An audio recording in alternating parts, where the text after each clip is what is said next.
Good afternoon. How are you doing today? Welcome to Expansion of Consciousness. I am Jason MEDLOCK, and we're back. We're back, and it's been a long off season for us. We were able to reformat the entire podcast, and now we're back from I'm woke to expanding our consciousness. And there have been a number of things that have taken place since we finished our last show, December 2021. A number of events, people that have been behind the scenes helping put this whole operation together. It's just been a fantastic journey. Um, tonight, we have Tony Sivalelli. He is when I tell you this guy is big time, he is big time. Scientific Remote Viewing Instructor, UFO researcher. He's intuitive. He's researched, numerous UFO cases, documentaries, with the conclusion that all of this information is from another world, is from another intelligence. But Tony Sivalelli has trained me also in scientific remote viewing, and I have had a fabulous time working with Tony. And without any further ado, I won't get too deep into his background because Tony's going to do that. He's going to do a great job of that. But without any further ado, Mr. Tony Sivalelli. Hey, Tony, how you doing?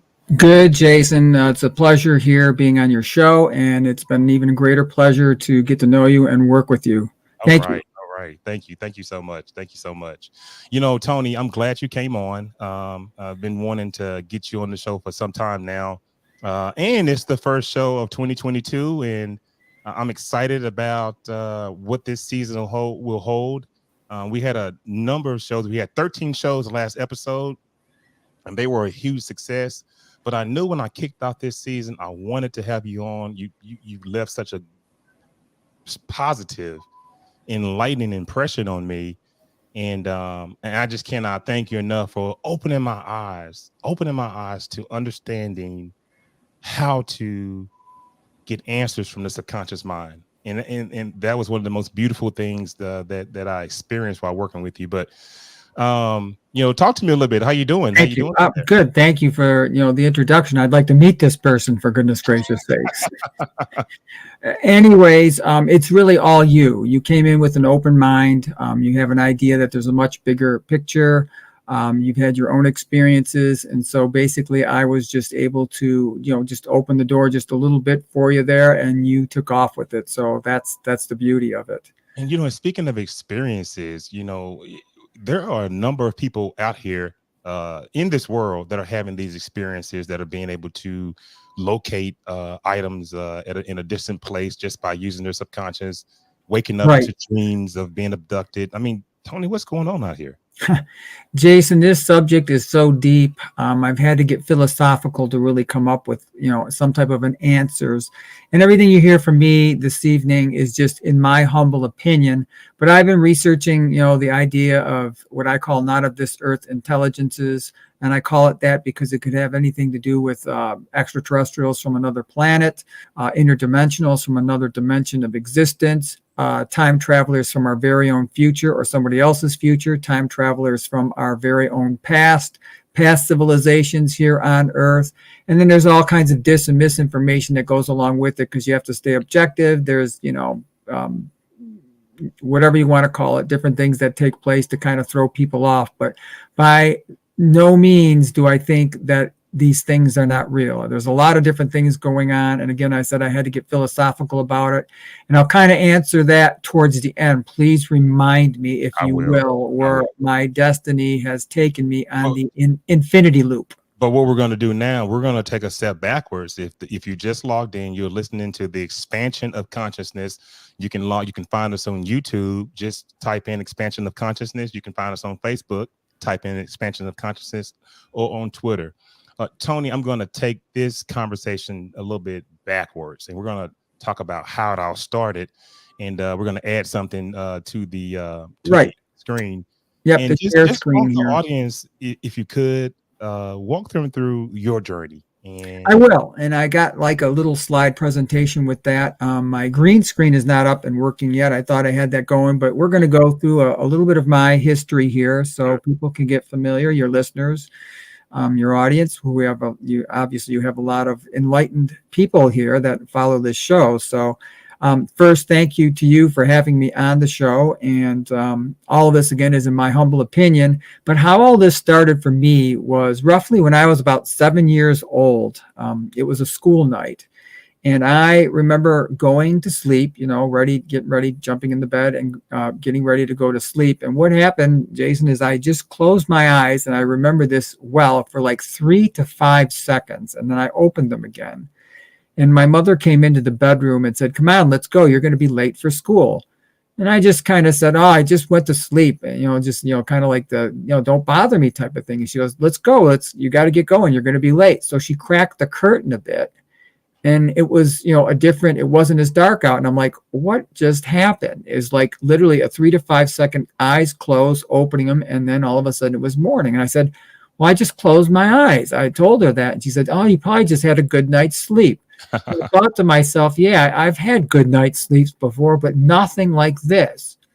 So that was an oddity. Obviously, people might look at that as something type of missing time episode or something like that. I've never had regressive hypnosis with it. I just knew from that moment on how we understand time may not be really what it is all about. Yes. Nothing really happened that I can remember that was very supernatural after that. And in fact, it wasn't until I believe it was like a junior high school class that I had this independent reading course, and I chose the book Chariots of the Gods to read that. And I was good to give a report to the teacher after that, the one-on-one type of report. And I could use index cards, like a few index cards for some notes. And I remember reading this book, and as I was reading it, I was getting pretty fascinated. Obviously, it's by Eric von Däniken, and this was released in 1968. I read it, much later than that, of course.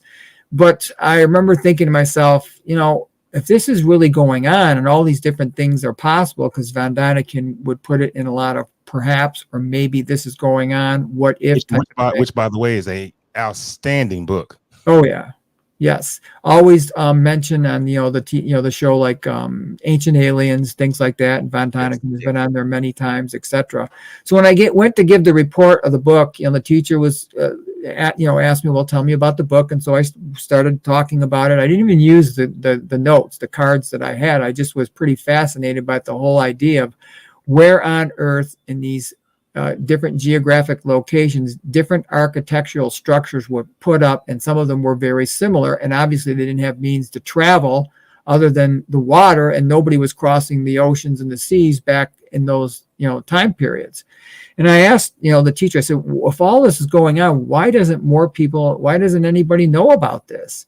And he just looked at me and said, well, maybe it's real or maybe it's not. And he was just fascinated by my enthusiasm about the subject. So after that, I kind of kept in the back of my mind. I had an interest in sci-fi shows, everything from Lost in Space to Voyage to the Bottom of the Sea, all the typical 1960s, 70s type of sci-fi type of shows.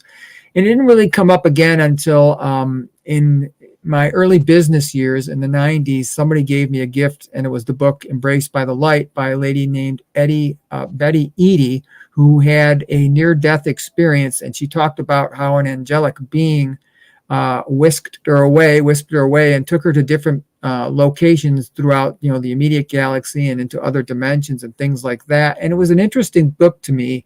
And then one of the chapters, it was called Other Worlds, where she was taken to other worlds, and they talked to her a bit about the civilizations that this would be just one of them that traveled to other planets, and they would have some type of, an influence on how these planets might develop, that type of thing. And that immediately sparked my memory of Chariots of the Gods. Right. And from there, I kept it again in the back of my mind. And then it wasn't until like the latter part of the 90s when I just happened to watch the TV show on the Fox TV channel, Alien Autopsy. And I remember watching that and following it. It was Jonathan Frakes narrating it from the Star Trek Next Generation series. And I remember watching it, and I didn't know for sure if that alien that they had there, the autopsy on, was real or not. Real or not, yeah. Yeah, but the people they were interviewing were very real. People like Jesse Marcel Jr., his dad, Jesse Marcel Sr. was one of the first officers at the Roswell crash, and he had to pick up some of the debris. His son was there, Frankie Rowe. Different people from the UFO field were there. People like Walter Haut, who did the public information. He was a public information officer out of Roswell, New Mexico. And this was all about the Roswell incident in 1947 that happened in Roswell, New Mexico. And again, I wasn't sure the autopsy was authentic, but what the people were talking about, the way they voiced, the way they looked, the sincerity with them, I said, there's no way this many people could have this type of a sincerity, because I trust myself as a pretty good judge of character. And so I thought, you know what, this incident probably happened. So what I did after that is I started a mass learning of getting information from books, libraries, reading about the Roswell incident, listening to different, radio shows, Coast to Coast AM, watching different different documentaries about UFOs and if we've been visited in the past, etc. So I just started a big frenzy with it, and it was something I had a great passion for.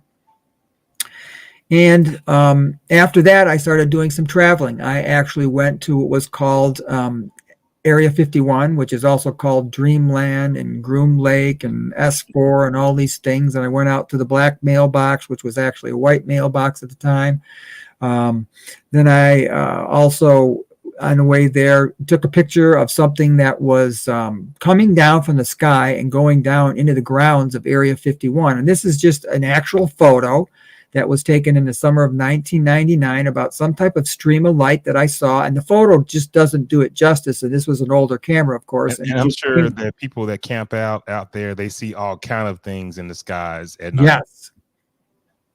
And even that night, while a couple of buddies of mine and I were out there, we were witnessing what was called war games, and they were jets, numerous amounts of jets just flying, and they sounded like thunder going across the sky. But then I noticed something off to the side, and it was like in the mountain area, it would be like a light on, and then it would flick off, and in an instant of a second, it would be like 3-4 miles away. And then it would be another location 3-4 miles away, then another location.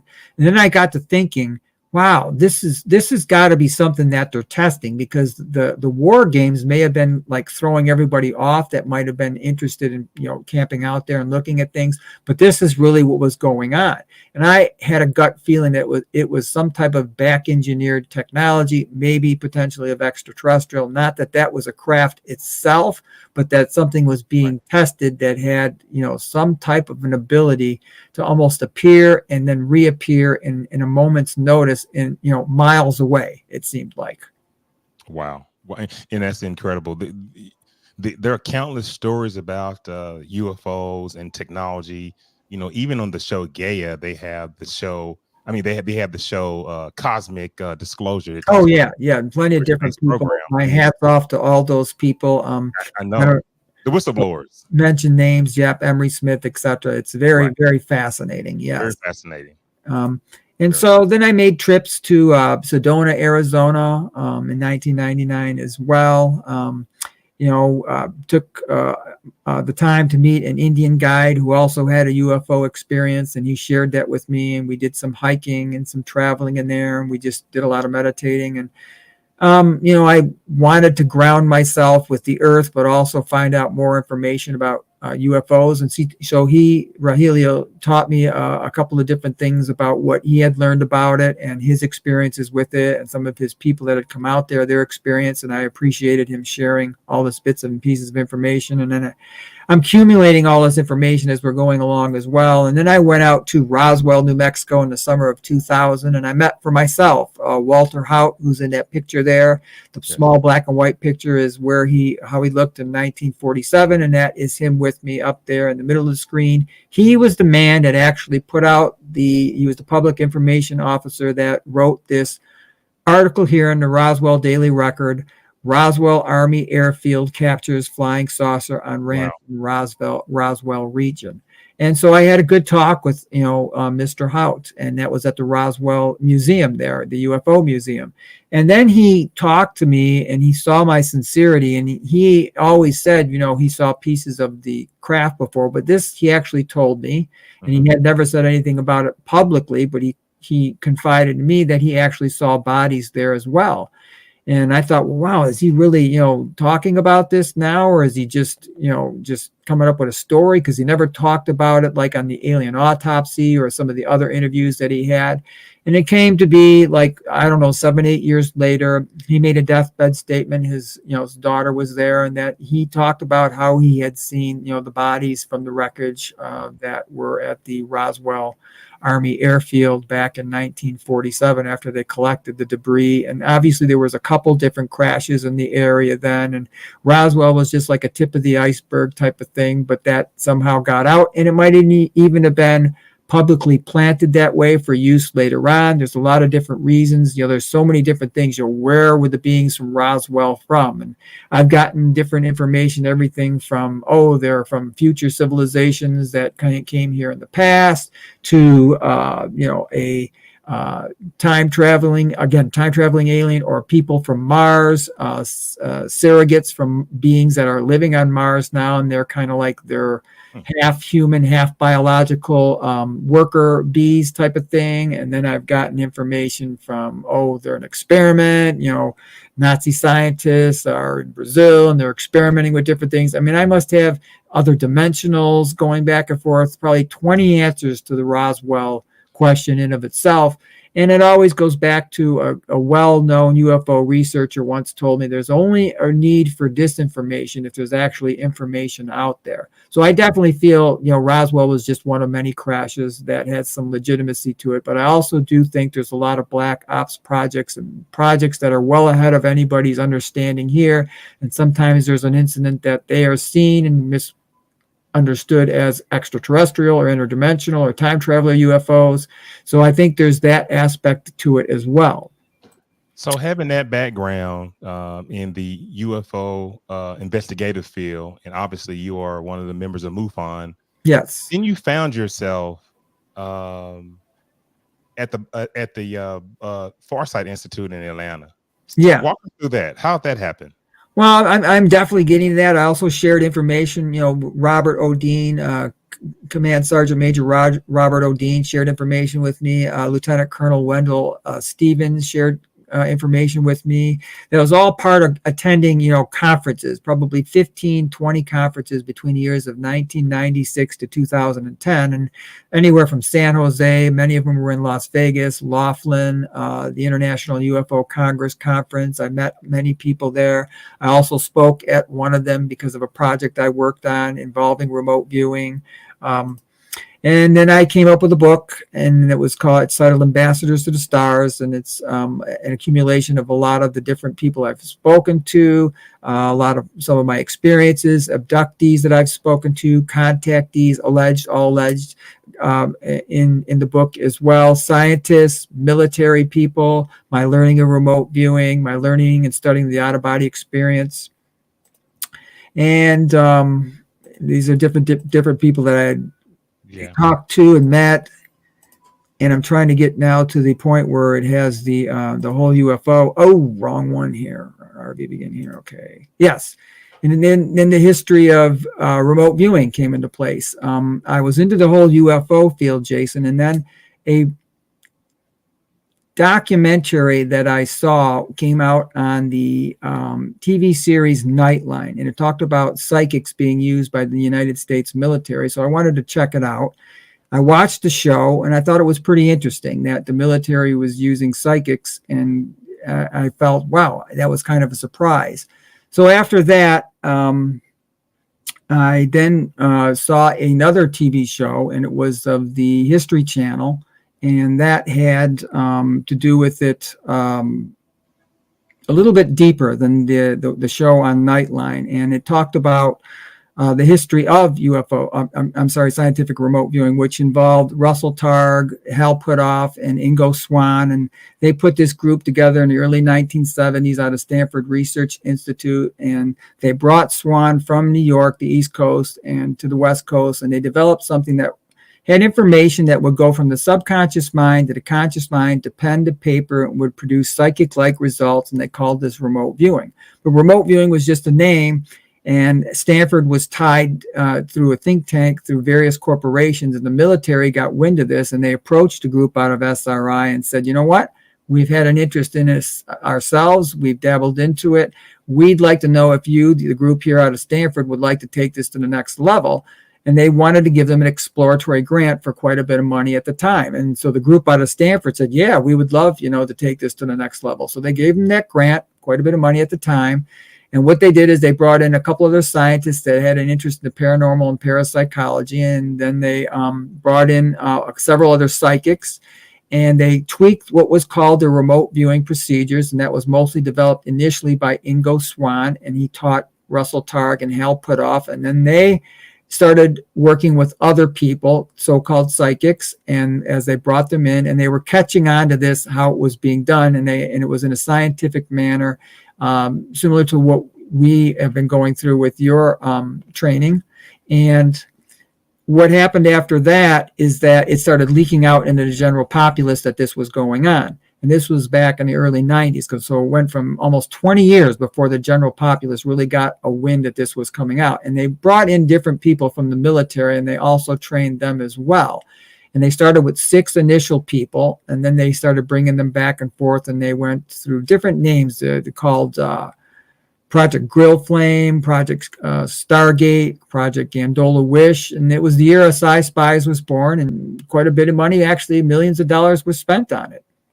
So we only have about 12 minutes left. So we're going to move quickly.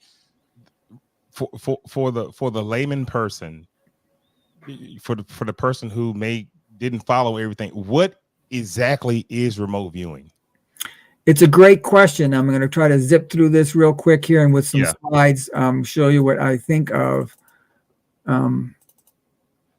Some of it, think of it as the double slit experiment. Like, we all are energy. The essence of who and what we are is energy. So we have some type of a template in us that can be scientifically measured, that sends out almost like radio signals. Mm-hmm. And the closest thing I can think of it, where people can maybe make a quick comparison, is something like telepathy, like twins. When one twin and this has been scientifically documented, there's books on this. When something happens to one twin and the other one could be miles away or across the United States, the other twin might know something happened, but it has to be strong emotionally. Okay, right. Whether it's a positive or a negative, there's some type of a frequency that they are both on. Well, everybody has this frequency because in the essence, we're all energy. So if you open yourself up to a higher state of understanding, a higher state of awareness, you can then become more aware of subtle feelings, information. It's hard to say exactly what it is. Is it like the double slit experiment, like this right here? Is it like the twin telepathy?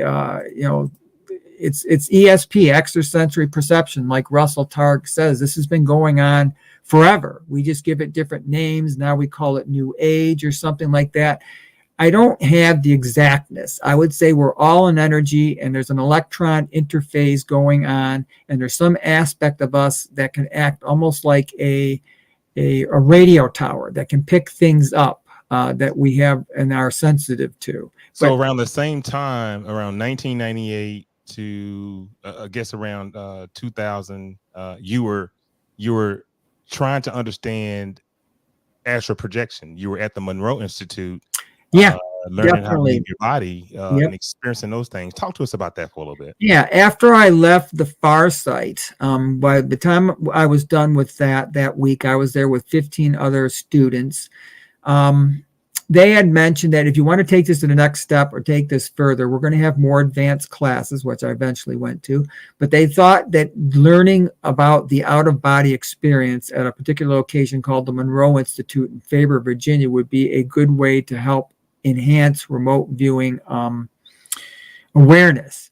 So I took that trip to Faber, Virginia. And again, it was a very eye-opening experience, just like the remote viewing experience was. Yeah. And I initially learned the initial part of the Monroe Institute, which actually uses sound waves. They use binaural beat sound waves, something that you can hear from your regular perception of hearing, which is between 5 and 20,000 hertz, and then something that's below your conscious hearing, which is between 1,000 and 1,500 hertz. I was told it was best to listen to the binaural beats with headsets on. Yes, we are using them with headsets on, and we were in cubicles.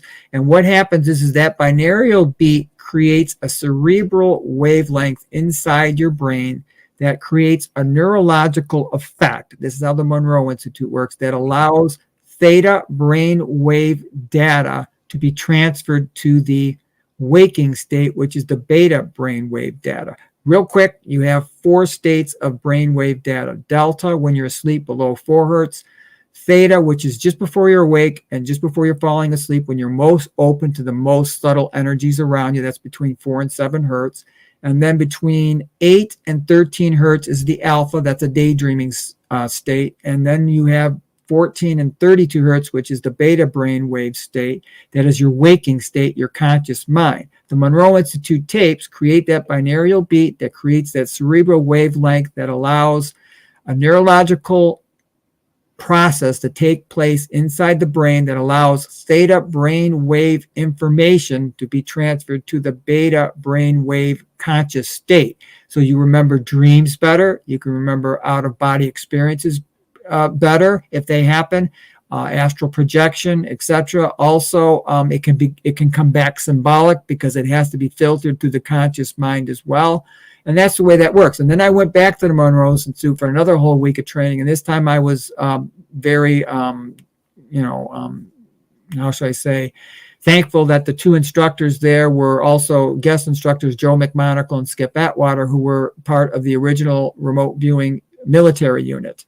And that's when I learned that the Monroe Institute was also a prerequisite for the military remote viewers. And then after that, I went back to the Farsight Institute again, where I originally learned remote viewing. This time I took a more advanced course and learned how to teach it.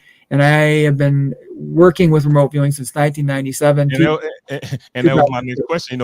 So tell us now, what are you doing these days? Give the audience a pretty good understanding on what you're doing these days, and how can someone who wants to understand remote viewing, who wants to understand out-of-body experiences, how can they reach you? And yeah, I appreciate that. They can reach me through I have a website, www.learnremoteviewing.net. They can go through the website. Feel free to ask me different questions. There's a contact page there. They can ask me questions about remote viewing. If they would be interested in the courses are there. And that's how you initially met me, through a mutual friend that we have, Mr. Roderick Martin, which thank you, Rod. And there's a lot of different things there. The book is there. There's so much to cover, Jason. It's just unbelievable. And, I had to get philosophical to make a lot of sense out of it. And if you got another 5 minutes here, I could just throw a brief scenario on how I think, my humble opinion, what's going on. Well, let's do this. Save it for another time. Let's do this, because I want you back on the show, because we have to really dive into remote viewing. There are so many other questions in out-of-body experiences and stuff like that. So you're coming back. But how can remote viewing, the average person is watching this show, what would you tell them? Why would they even take this lesson from you? What can they benefit from learning? Great question. That's a really good question. They'll learn how to do remote viewing, but the biggest thing this type of training will do, and this has been proven through many different courses and many different schools of thought with it. There's different varieties of remote viewing, but scientific remote viewing goes back more to the original Stanford Research Institute with the original people that put it together. What it's going to really do, not only allow you to do some remote viewing, it's going to increase a person's cognitive ability, their intuition. It may help memory, it may help a person to be able to focus. It's going to allow people to use that sixth sense, that third eye. They're going to recognize gut feelings. They're going to notice more synchronicity in their life. Right. Because this type of studying and practice allows you to open up an aspect of a person's being, mainly the subconscious aspect, and bring in information to and through to the conscious mind.